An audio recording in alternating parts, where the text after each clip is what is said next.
Okay, so my name's Nikki. In my past life, I was a junior high teacher. And there's this saying, if your butt falls asleep, so does your brain. So everybody on your feet. And we're going to throw back to something we did in one of our presentations. And I hope you guys have your dancing feet. I'm going to teach you a dance to the tune of Staying Alive, our CPR favorite. Are we ready? Yeah. So you're going to bring out your hand or a piece of paper. Are we ready? And we're going to be staying alive, staying alive, staying alive, staying alive, No pause. Some of you might need to write some notes down. So starting from here, over here, when you sit down, I want you to write down the steps to this dance. Okay, so we're going to try it one more time. Ready? Here we go. Ready? Staying alive, staying alive, staying alive, staying alive. Good. All right. Okay, that doesn't count towards our 15 minutes, promise. That's just bonus. So, welcome to 3 North's KATA Project. My name is Nikki Denton. I work on 3 West. And we have an amazing team. I would like to introduce you, and we'll just have everybody say their own names, but I do want to introduce 2 members who are not here. Our coach, Elaine, is not here, and Leo Balmeo. So then we'll just go down the line. I'm Boo Pender, or Boo. Nina, Jacoby. I'm Elena Socramento. My name is Vince. My name is Abby. And I'm Emily. And Boris over here. So, our project. First of all, we want to say thank you. We kind of got pulled into this KATA experience, and we were given a data point. And it hurt our feelings. For sure. We were given the task related to the NRC question. During this hospital stay, did you get information in writing about symptoms to look out for when you leave the hospital? We thought, we are so good at communicating and teamwork, and we really are passionate about our patients. Look at our badges. Most of us have this little circle on. What's in the center? Patients and family. And our score was 50%. 50%. That means 5 out of 10 patients went home, whether or not they had the paper or not, they didn't know that they had the paper that said what symptoms to look out for when they went home. What does that mean? That means 5 out of 10 patients are at risk for potential complications related to their stay, or to their diagnosis, or to their surgery, or to their trauma event, or to their chemo, because that's what we do. And they didn't even know what to look out for. This could lead to readmissions, which we did see. This could lead to poor care experience for the patient, which we did see. It could lead to nurse compassion, fatigue, and burnout. Because why did we become nurses? I did not become a nurse to hand out Dilaudid. I became a nurse because I love people. And I want to help them reach their optimal health. That's why we became nurses. So that was our big why. So then, let's talk about our SMART goal. Okay, let's talk about our teamwork. 3 Norths are a little bit competitive, and we like to win big. So we decided to set a goal. Our goal was to change that NRC data from 50%. Originally we thought it was 53%, but then when we did a deep dive, it was actually 50. From 50% to 63%. I know that seems like a big move, but we're like a big team. So let's do something big. And we wanted to have that number change by August 14th, 2023, which was our last KATA day. Our initial state, I think I kind of went over this already. If you see our screen that just disappeared on me. Where to go? It's okay. That's okay. Okay, got it. Keep talking. Okay, if you see our initial, here's the baseline data mark, and we were at 50%. Again, I kind of went over this. 5 out of 10 are going home and they're not knowing what to do when they get there. They don't know what to look out for when they get there. So we needed to do some changes. So without any pausing, I'm going to bring it over to Alina. Hi everyone, thank you for your attention. As we're working to improve our patient discharge process, there was 4 challenges we must address. These challenges was very essential for our aspect of our KATA project.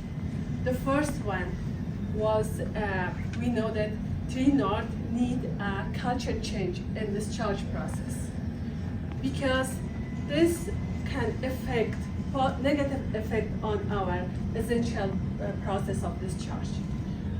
We made a decision because our engagement, staff engagement, is so important for to be success in this process. And sometimes we face the resistance, misunderstanding, and we have to be there for our nurses. And the second challenge we found out is that the tool and technology we are using for our discharge education was outdated, which is very important for the education we have. What we did, we invest our time and we try to create updated education material for our patient. Because as you know, education patient before discharge is important part of empowering our patient and family to take care of them. And our third challenge, our nurses face time constraints, especially with complex cases. And we came up with a process how we make a careful planning for our nurses to have enough time to educate our patients. And the last one, we recognize there's a knowledge gaps in our staff, Tree North, especially with specialized cases like new bladder, the surgery. They don't lack of knowledge. And we figure out as a KATA team, we believe continued education and training is essential for our success. While you guys know these challenges looks intimidated, but by recognizing and be proactive measure, we can improve our patients' outcome and also we can provide high quality care. We do not, it's just not do not improve the patient safety, we also is enhancing overall patient experience. Now, who's gonna talk about the PDSA project? Okay, so when we were presented with our real-time question during this hospital stay, did you get information in writing about symptom management after discharge? So 50% of the patients said no. So what does that mean? So they didn't have a clue as to what to do when they got home, right? So that's why we were like, okay, what do we already have to initiate, a small test of change, which was this blue piece of cardboard we had, right? So in it was information in writing about new medications patients were prescribed with side effects. And then on the back of it, a lot of different things that were useful. So this big green box was really, that's all they had to look at. So that was our first test of change. So we also did a staff assessment survey. And staff reported that, one of the biggest things was time constraints, like Lena pointed out. So they didn't have adequate time to worry about a discharge while their patient was like, tachycardic or something. That was low priority, so they didn't have time to focus on that. Also resources, like Lena pointed out. The information that we were using was from 1993. I mean, medicine has come a long way, so those materials definitely very outdated. And then also, time and staff. So staff availability, we have a campus nurse, but they're pulled in so many different directions. They don't have time to come here and do a lengthy, complicated discharge, which involves like tube fitting teaching, trauma teaching, Lovenos teaching. So there's a lot. It's very complicated. So after we implemented this, we were like, okay, we need to do more. So we did see, spikes and dips like all the other teams have reported, but our second PDSA, we implemented a discharge process, a standardized discharge process involving a flow chart and a checklist. That one we kind of had to abandon because a lot of staff reported, they didn't have time to go retrieve these documents. But we also made discharge phone calls. So we wanted to see, whether using the folder, whether, having education to the staff, has it helped anything? So most of our patients, they were really impressed with this folder. They had all their information in one place. This green box was very essential to them. So that was good feedback. But they still reported that sometimes their discharge process was rushed. They were like, the nurse was there 1 second and then there's a phone call and then they had to run to attend to a different patient and then their discharge process is very interrupted.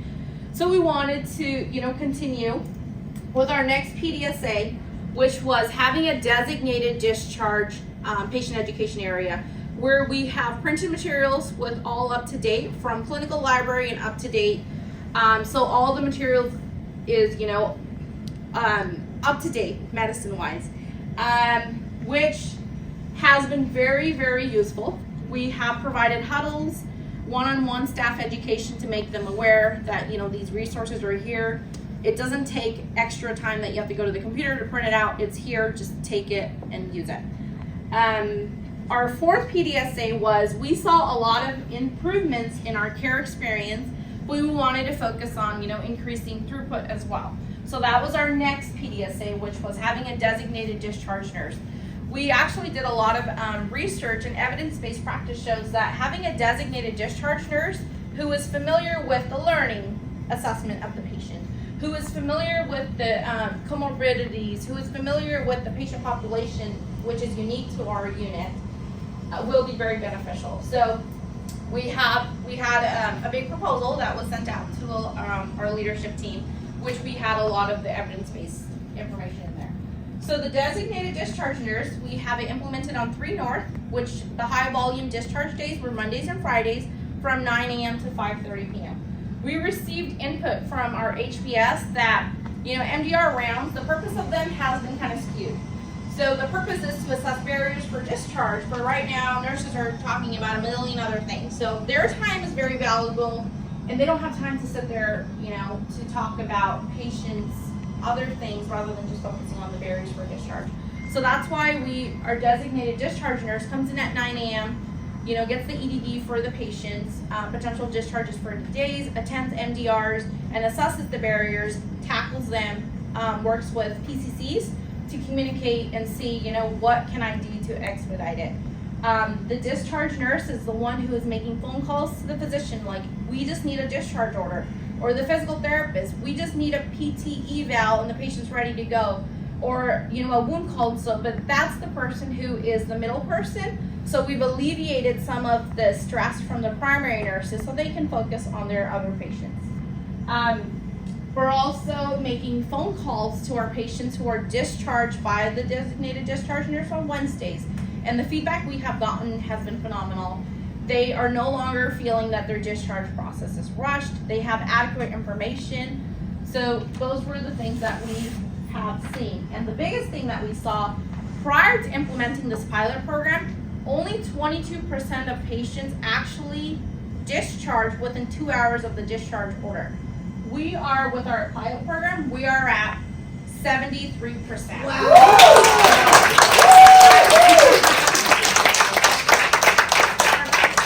Our focus has been not only we wanted to increase care experience, but also throughput. And Elena will elaborate more on that.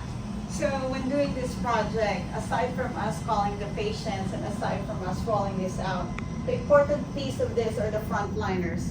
So the nurses at the bedside. When we started this project and our journey, there was a lot of skepticism from our fellow nurses. One of them even said, I think your enthusiasm is not gonna last, and what you're doing means like additional work for me.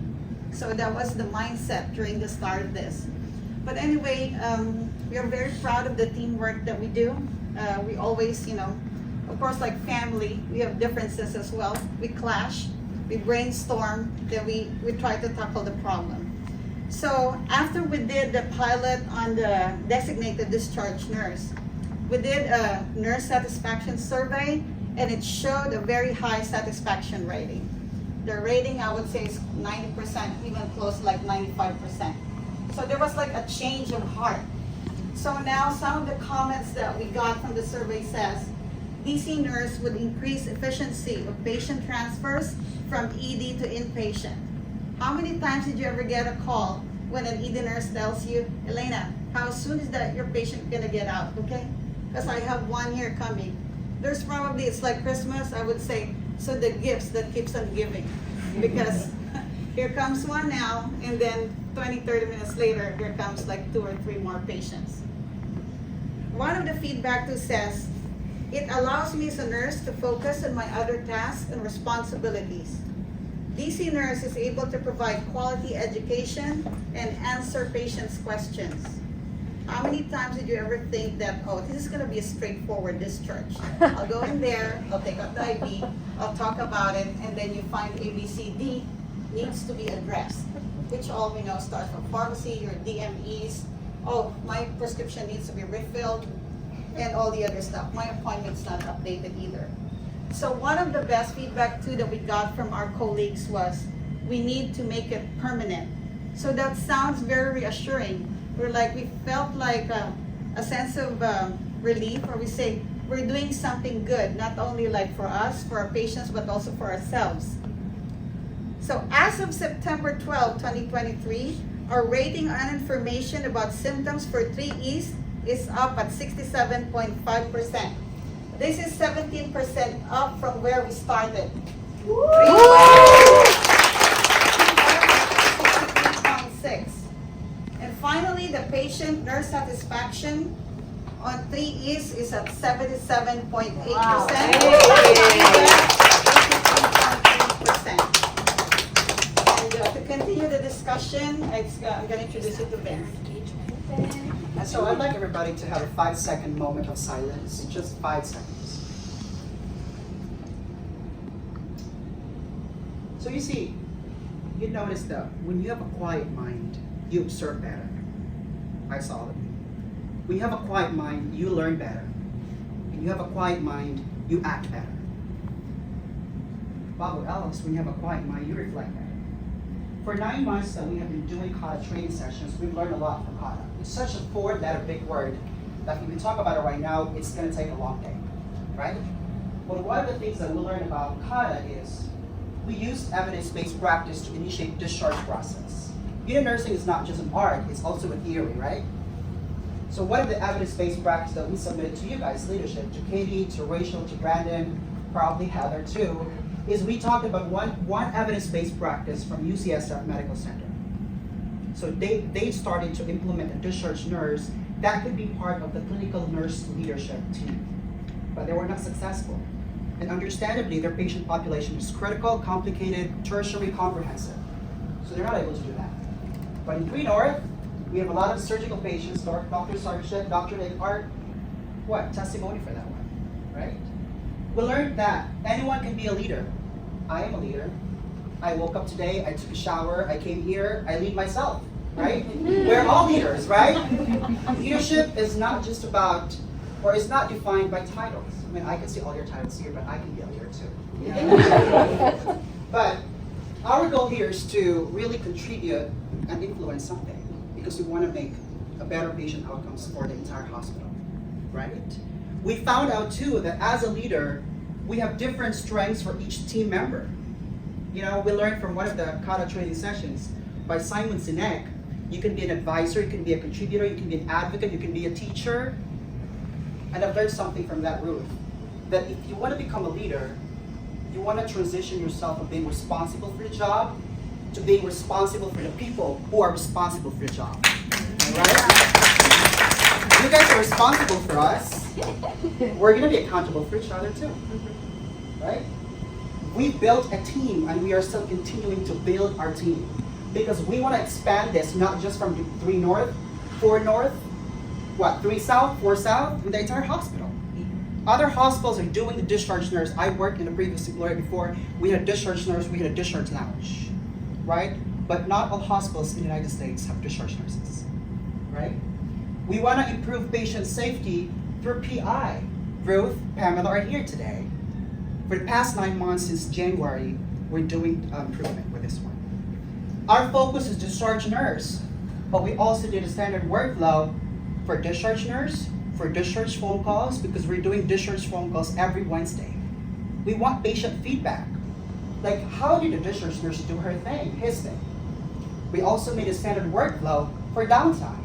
From 9 o'clock to 5:30, what if we don't have discharges 12 to 4 p.m.? So what can we do? We can help the floor too. We can ask Dr. Nake, hey, you forgot to put in the order. What can we do about that? I do that. Dr. Sargent, right? Dr. Sargent, we have a lot of medications to reconcile. What can we do about that? So we have a discharge workflow, standardized discharge workflow, right? Ultimately, we did tests of change to improve organizational process to increase safety. Tests of change, those are related for the constructive feedback. We get a lot of feedback from Ruth, we get a lot of feedback from Pamela. Thank you, guys. Not just that, but we got a lot of feedback from our nurses. So before we implemented the discharge pilot program, we got a lot of feedback from our nurses saying, I lack time discharging a patient. So we need more time. We need a person who does that, right? A lot of huddles. It's actually like a monotonous communication every day. 7 o'clock, 3 p.m., 11 o'clock. Hey, you know what? Let's do better, right? And above all else, we gained a vision in accomplishing quality and safe work on 3 North, right? In one of our minutes, we talked about vision because we're gonna be magnet, right? We're gonna be magnet, right? Yeah. So, well, I came from Vallejo, and I'm proud of that because I came from Vallejo. But one of our visions to accomplish is, as a team, as a Unit Practice Council, we talked about an acronym called RESPECT. It's not a song from Aretha Franklin. RESPECT, R-E-S-P-C-T. But we talk an acronym called RESPECT. It stands for R, research-based, encouraging, S for safe, P for patient-centered, E for efficient, C for compassionate, and T for timely. We want to be visionary. If we could do a better throughput for 6 days of discharge pilot program, what can we do more if we're doing this for 6 months, for 1 year, for 2 years, for every day?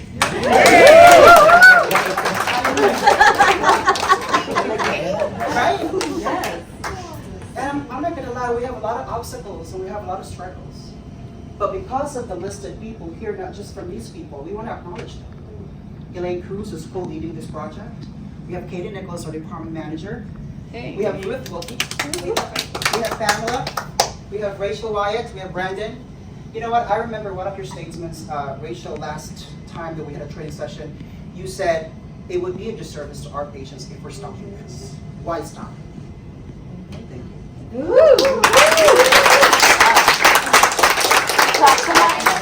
So my friends, remember how we did this little dance? Who would like to join me right here front and center and lead the dance for the team? I'll do it. Woo! Oh, wait, Nora. Come on up. Oh my God. I'm going to record you. I love you. You half wrote it down. Why are you not comfortable teaching the dance? Someone's got a picture of her. Was it a little hard to learn on the fly? Yes. Was it a little hard to learn in a rushed group setting? Do you think our patients feel that heat? My sister recently had a perforated appendectomy, and she had to leave with what she quoted as saying a blood bag hanging out of her belly, actually her rear end, because they had to do a posterior approach to reach the abscess. She goes, Nikki, I have to walk around with this blood bag. And I'm like, oh, it's an IR train, sis. It's just an IR train. But it freaked her out. Nora, would you like to lead her dance? You don't have to. Oh, I will. Okay. Let's do it. Okay, ready? Yeah. Of course. Okay. All right, here we go. We're going to be staying alive, staying alive. Staying alive, staying alive. Excellent.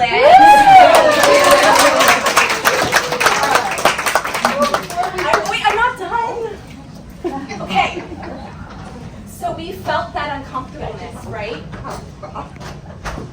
So to sustain this, we need a few things. First of all, we need to keep meeting and keep getting that feedback and keep calling our patients. And in order to do that, we need to keep doing the discharge nurse. In order to do that, we need to train some more staff. And we want to keep it like a measureventionist, so we get people who are passionate about it and who are willing to come in on their off days and work from 9 to 5. We also need your support. Because my question is not just why, but why not? Why wouldn't we do this?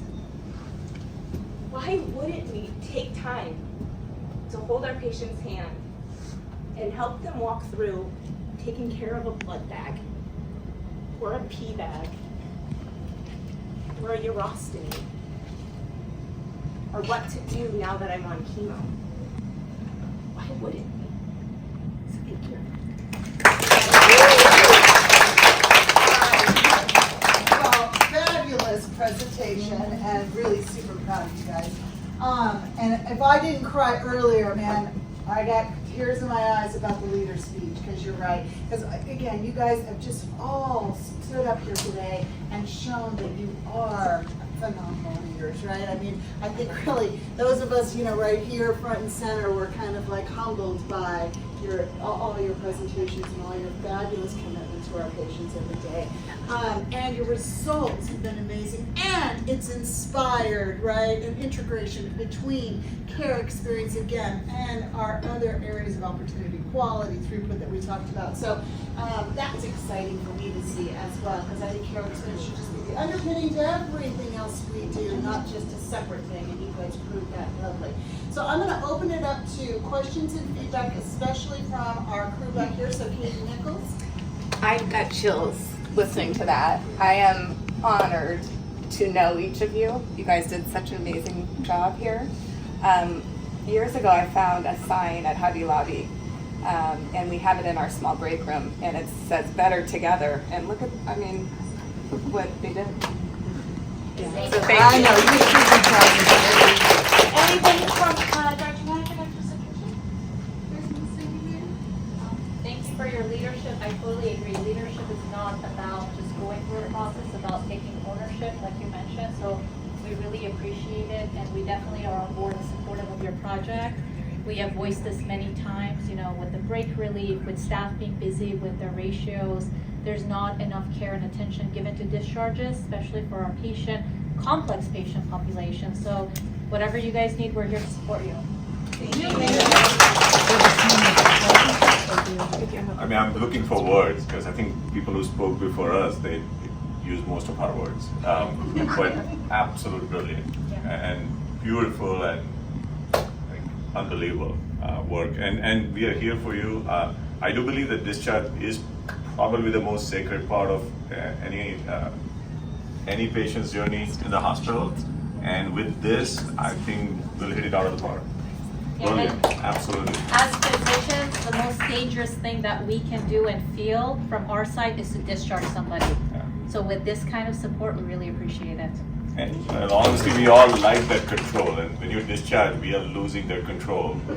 And not that we don't trust outside doctors, but hey, so you guys have made it so comfortable that you can go home at the end of the shift feeling comfortable that these patients will do well.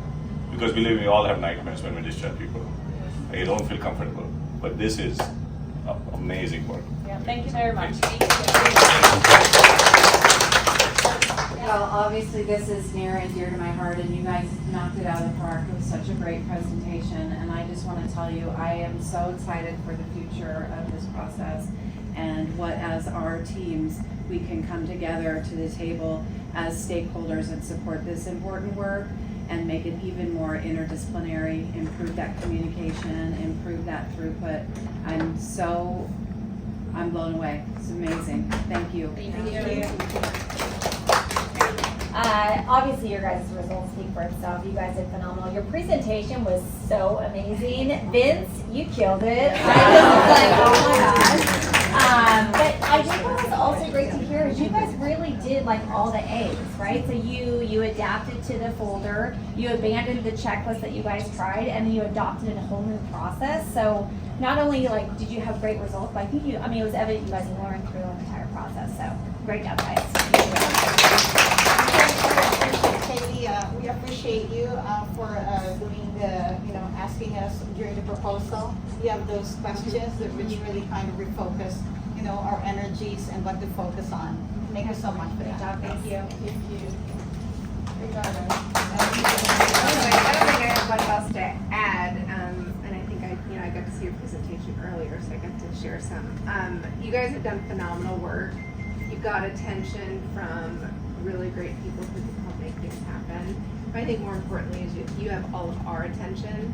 It was really insightful to hear from Dr. Sarkesh and Dr. Nayak the fear from the physician about we're just letting our patients out. And I think the way you presented the importance of what we're doing for our patients, this is very different for them. We're used to what these bags and drains and things are called, and the patients are not. So that's really what it's about.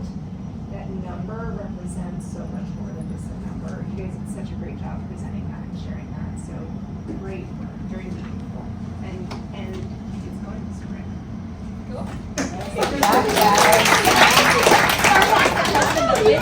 You said you did this at another facility. Did you guys incorporate that into a discharge lounge? Because we've tried a discharge lounge before. They had a discharge lounge. They had 2 nurses there because, in every unit you have 2 nurses. Just in case if something happens, you can just CPR, right? So they had a discharge lounge. They have a TV, they have snacks, so especially those ambulatory patients. Because what if they're waiting for discharge medications from other pharmacies, or they're waiting for a family from the Bay Area, so they can just sit there.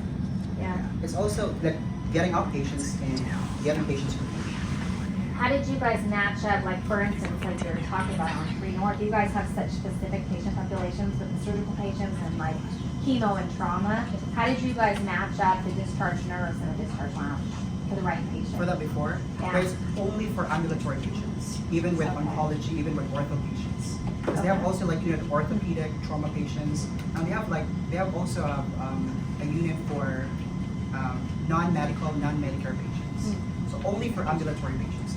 I think, Katie, your question might, so correct me if I'm wrong, that discharge lounge is only available after the discharge instructions have been taken care of on the unit. And then when they're completely discharged and we're just waiting for pickup, they can hang out in the lounge Yeah. as like a waiting, Yeah. a waiting. We free up the bed and then. Yeah. Yeah. So sometimes the ride is the longest, Yeah. or because on very busy days, the medications to get ready takes a while.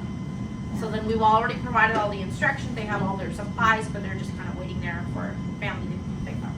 Because we don't want to tell patients that we're gonna get you out. Yeah. We don't want them to know. And you guys didn't have this in your presentation, but they also did this having those hours be productive and it was budget control. So great job. That's good. I think one of the interesting things, I know they've worked really hard and they've talked to many of them a lot over the last 9 months. The region has taken interest in what we're doing, and we actually have a region planning group that's mimicking a lot of the stuff that you guys have already implemented. And I think that's a testament to a spread that you guys don't even know is actually happening. And so as that starts to roll out, I think we'll see a lot of good work there across the world, across the region. Ruth got pulled into that regional work group, so she's been able to funnel the work that's been being done here. So that's what's creating the buzz to say, whoa, what are you guys doing? Maybe that would inform the work that we should be spreading region-wide. That's even more important, so. Amazing. As you go through this work, because it is so important and it's multidisciplinary, I wonder and would love feedback how we can support that communication, how we can leverage our technology so that you're getting to spend that time on the bedside, but you're still being able to reach those disciplines that you need easier. So really interested to see, what's on your wish list. HBS. I love ChartChat. Yeah. But there is some pushback from HBS, from some of our doctors about using ChartChat. But I love chart chatting my PT. I love chart chatting my PCCs. And some of my doctors love my chart chat as well. Not for critical issues, not for your patient is dying, I will call you. But if it's just like, hey, patient hasn't pooped in 5 days, that's a problem, right? Like a little chart chat, can you please order me a suppository? That would be fantastic. Because chart chat is already there. Big believer in using what we already have. So that would be great. And then you wouldn't have I can't not chime in Like really you said, quickly with chart chat. Not urgent. Not urgent. And I Because we usually have try to urgent time it. messages and it really makes the physicians worried. So as long as, we're within those guidelines, we're with it. Yeah. Chart chat is our future. Okay, we need to invest in proper training, which was not done on the front end. And there are some legitimate issues with chart chat from a physician standpoint that are being addressed, I feel confidently, and resolution timelines a few months. So I think it's in our future. We're gonna get a few little things out of the way, like the diagnostic visit, but that's another project coming your way. But that's the key in respect, right? Yeah. Mission. Yeah. All right, well, we're gonna give them their certificate. Ruth and I are gonna have to give them Yeah, this. there's so many of them. We'll take a couple quick pictures, and you guys were getting lunch ready that you'll be able to enjoy your lunch in a second for us.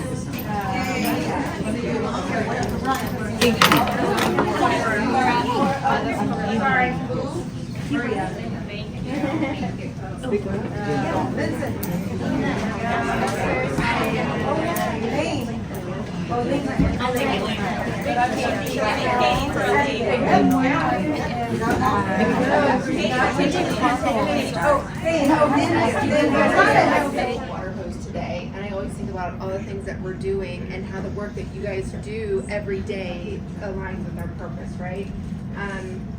Katie and I are in the process of redesigning our nurse leader rounding. So I think about all of your projects and how we are here to support it as leaders, because it's not a title, it's our behavior and actions. And we can learn so much from you. So this is not the end.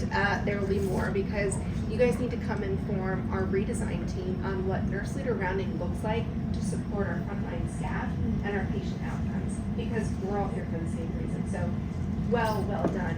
Thank you. Appreciate all of you.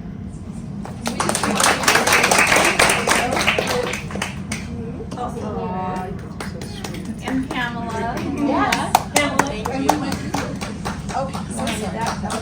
Yes, and then where's, You guys were good. yeah. Where's the other one? Differently. Turn it in differently? You don't want us to read it? No? This is super secret. Okay. All right, Well, there you thank go. guys. Thank you.